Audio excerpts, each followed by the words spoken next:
Hello everyone, welcome to ICD classes. और आज इस क्लास में हम लोग हिस्ट्री से रिलेटेड कुछ क्वेश्चंस देखेंगे जो आपके आने वाले एग्ज़ाम में काफ़ी ज़्यादा इम्पोर्टेंट हो सकते हैं और जो कई बार एग्ज़ाम में पूछे गए हैं।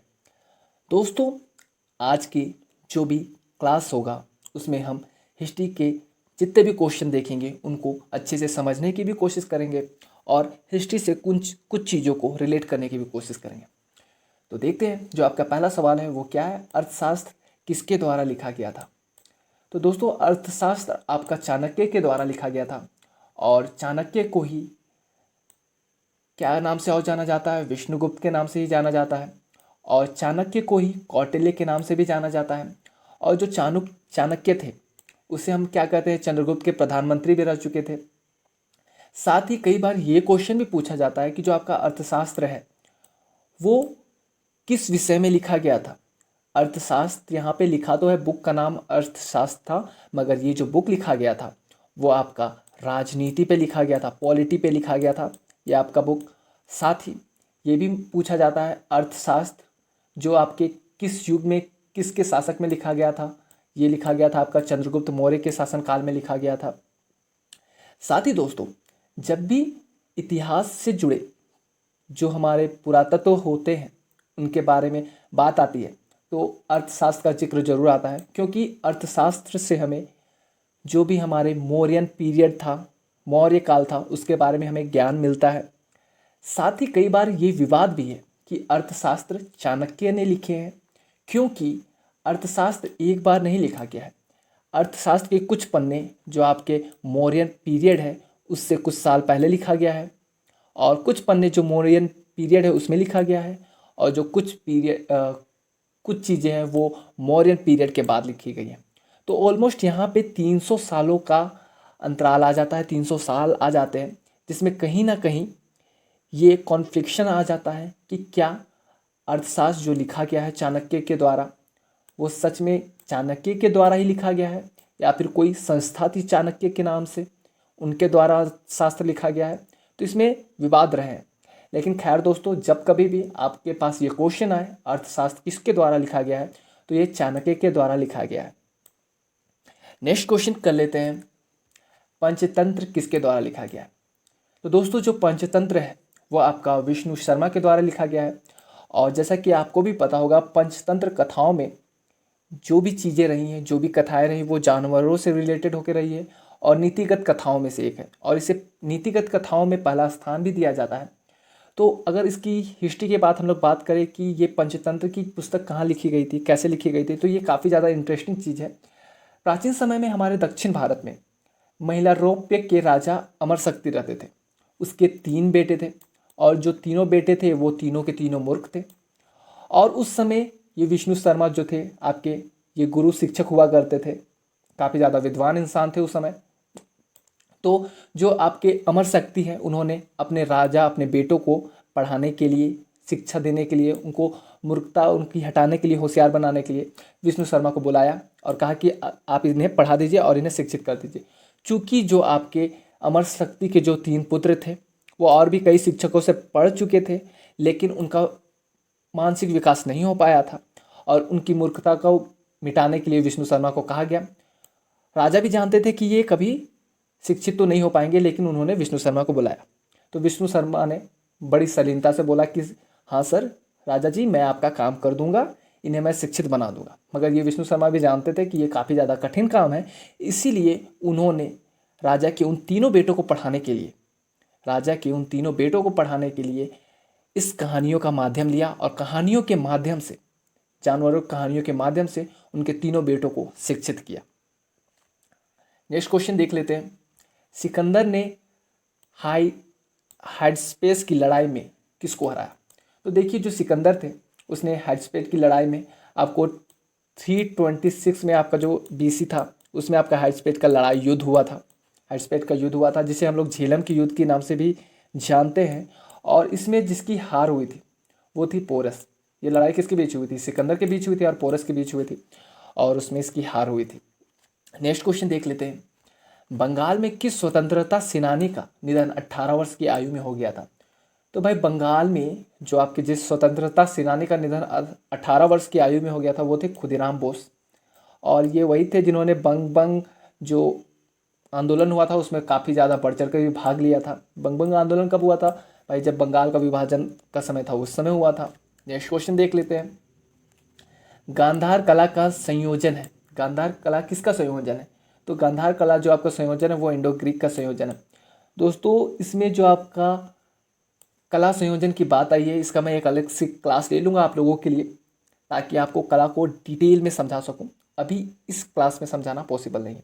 नेक्स्ट क्वेश्चन देख लेते हैं।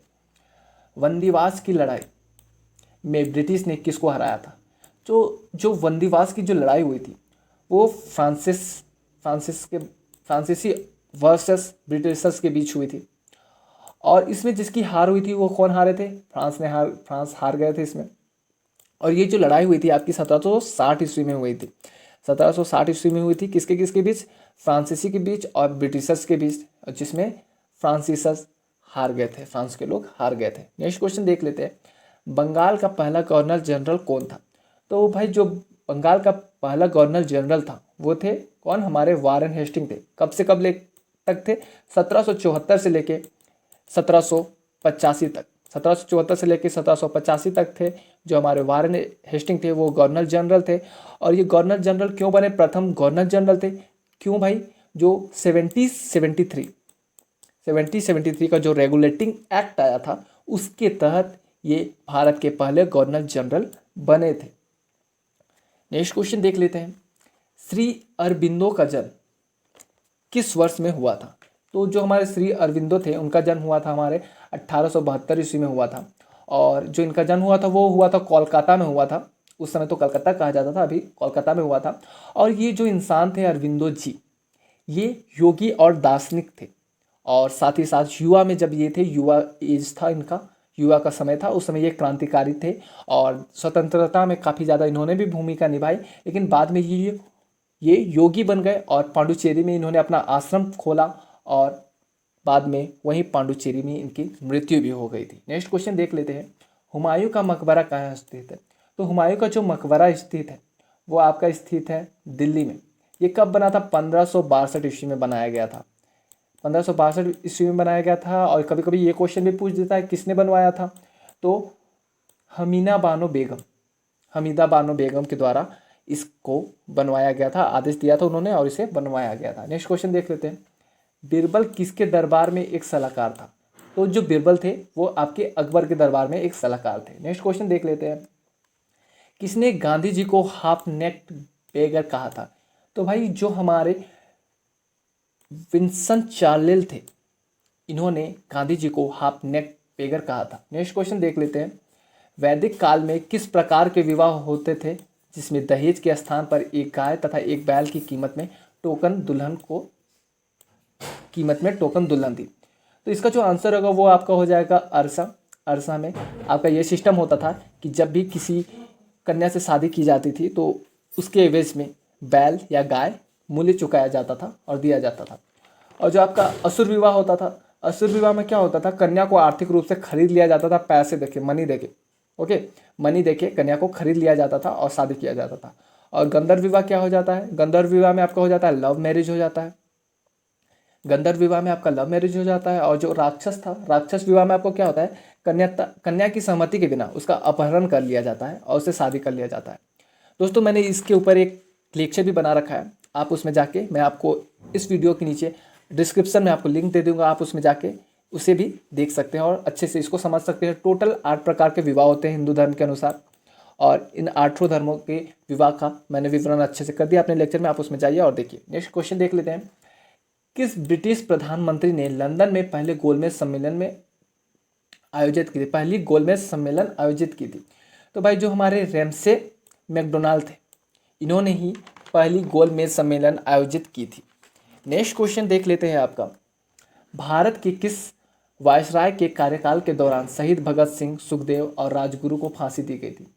तो जो इस समय थे कौन थे? लॉर्ड इरविन थे वायसराय, और इनके द्वारा ही, इन्हीं के समय में इन तीनों देशभक्तों को फांसी की सजा दी गई थी। नेक्स्ट क्वेश्चन देख लेते हैं। सबसे प्राचीन वेद कौन सा है? तो जो सबसे प्राचीन आपका वेद है वो है आपका ऋग्वेद, सबसे प्राचीन वेद है। और इसी में आपका गायत्री मंत्र भी है। आप याद रखिएगा, कभी कभी ये पूछा भी जाता है क्वेश्चन कि गायत्री मंत्र किस वेद में है, तो ये आपका है ऋग्वेद में है। और जो आपका अथर्ववेद होता है ये आपका किससे रिलेटेड है, ये आपका रिलेटेड है धर्म से रिलेटेड है, तंत्र और मंत्र से रिलेटेड है। यजुर्वेद आपका यज्ञ अनुष्ठान से रिलेटेड है। सामवेद आपका गीत संगीत गद्यात्मक चीज़ों से रिलेटेड है। और कई बार ये भी क्वेश्चन आता है ऋग्वेद से कि इसमें कितने मंडल हैं, तो भाई 10 मंडल हैं। इसमें कितने सूक्त हैं, 10-28 सूक्त हैं इसमें। ओके, इन सब चीज़ों को आपको याद रखना है, ये स्टैटिस्टिक थिंग है, आपको इन चीज़ों को याद रखना है। नेक्स्ट क्वेश्चन देख लेते हैं। दीन ए इलाही अकबर ने शुरू किया था, अकबर इसके प्रवर्तक भी रहे थे। अकबर की अज्ञानता का आंदोलन था, ना कि उनके ज्ञान का। यह बयान किसने दिया था, तो जो ये बयान दिया था वो आपने दिया था, किसने दिया था, वी ए स्मिथ ने ये कहा था कि जो दीन ए इलाही है वो अकबर की अज्ञानता का आंदोलन था, ना कि उनके ज्ञान का। नेक्स्ट क्वेश्चन देख लेते हैं। निम्नलिखित में सबसे पहले पश्चिमी भारत की यात्रा करने वाला पहला ब्रिटिश व्यक्ति कौन था, तो जो पश्चिमी भारत की यात्रा करने वाला जो सबसे पहला व्यक्ति था वो था थॉमस स्टीफन था। इन्होंने भारत की पश्चिमी भारत की यात्रा करने वाला प्रथम ब्रिटिश व्यक्ति था। नेक्स्ट क्वेश्चन देख लेते हैं। निम्नलिखित में कौन औरंगजेब के शासनकाल का आधिकारिक इतिहासकार था, तो जो हमारे मोहम्मद कजीम थे वो औरंगजेब के समय में आधिकारिक इतिहासकार थे। और आपको ये बात भी जाना, औरंगजेब के टाइम से जो आपका था मुगल एम्पायर, उसका डिक्लाइनेशन होना स्टार्ट हो गया था। ओके, नेक्स्ट क्वेश्चन देख लेते हैं। निम्नलिखित में से कौन अजंता गुफाओं के बारे में सत्य नहीं है, तो जो आपका ऑप्शन होगा इसमें वे महाराष्ट्र में है, ये सही है। वे बुद्ध कला द्वारा सजाए गए हैं, ये भी सही है। वे प्राचीन भारत में प्रयोग की जाने वाली तकनीकों का चित्रण करती है। तो देखिए जो आपका ये क्वेश्चन है ये आपका गलत है, क्योंकि जो आपका अजंता की गुफाएं वे प्राचीन भारत में प्रयोग की जाने वाली तकनीकों का चित्रण नहीं करती। वहाँ पे आपका बुद्ध कला है और उसमें फ्लोरा और फोना की फूल पत्तों की आपकी क्या है चित्रकारी नहीं है, ये भी सही हो गया क्योंकि इसकी चित्रकारी नहीं है उसमें। और जो आपका अजंता की गुफा है वो आपका 29 चट्टानों को काट कर बनाया गया था। और साथ ही साथ 1983 में इसे यूनेस्को वर्ल्ड हेरिटेज साइट में भी रखा गया है। ओके, नेक्स्ट क्वेश्चन देख लेते हैं। कई बार ये क्वेश्चन पूछा जाता है कि कौन कौन से जो आपके गुफा है वो उनको यूनेस्को ने वर्ल्ड हेरिटेज साइट में रखा है, जिसे और कब रखा है। कई बार अजंता से रिलेटेड पूछ देते हैं कब रखा था, 1983 में इसको वर्ल्ड हेरिटेज साइट में रखा था। नेक्स्ट क्वेश्चन देख लेते हैं। सती प्रथा का सबसे पहला उल्लेख निम्नलिखित में से किन शिलालेखों पर मिलता है, तो जो सती प्रथा है उसका पहला उल्लेख आपका भानुगुप्त के ईरान शिलालेख में मिलता है। Okay, so thank you guys, thank you for watching this. आज का ये क्लास आज यहीं पे ख़त्म करते हैं। नेक्स्ट डे आएंगे किसी नए क्लास के साथ। Have a nice day, bye bye.